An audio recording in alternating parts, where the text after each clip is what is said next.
I mean, it's just like somebody who loves gaming. Like, I just feel like Elden Ring could be so much more. The game could be so much more. There is so much potential. And it's literally the same story with every game a lot of these Japanese gaming studios make, right? So much potential. They could make dream game for us, but they still have this outdated mentality. Final Fantasy, Monster Hunter, one of the biggest franchises in the world. But they know how to make good games, but they don't know how to make complete games, and that's the biggest problem. Like Final Fantasy, they call it a social game, yet they barely have any social features like voice chat or chat bubbles. You literally have to watch the chat box in the corner of your screen. That's the best social experience you get in so-called social game.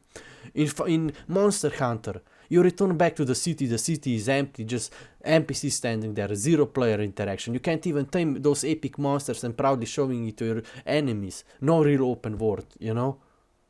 The lack of multiplayer and open world and social elements is what is holding this game back. Or imagine if in Monster Hunter we actually had guilds fighting to clear bosses.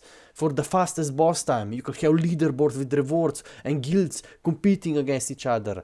They still think that games are only about teamwork. They think that competitive spirit is what is bad for the game. It's toxic. It's not. It's literally what makes people play your game. A complete game needs to have both PvE and PvP elements. A complete game needs to have both teamwork and competitive spirit. You know, competition, rivalry. This is what makes it fun and competitive. And how you guys have been handling your franchise is more toxic than anything else. We wanted for you guys to make a dream game for us. But no, you make good games, but you don't know how to make complete games. And it's really a shame because you have one of the best franchises in your hand, man.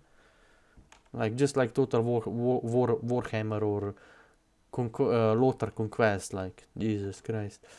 So much wasted potential here, you know. I just wanted for them to make a dream game for us, but they have all this outdated game design that is holding their games back, so their games don't really last more than few years, if even that, you know, because they have no lifelong longevity features that will allow community and to last more than few years. No social interaction, you know.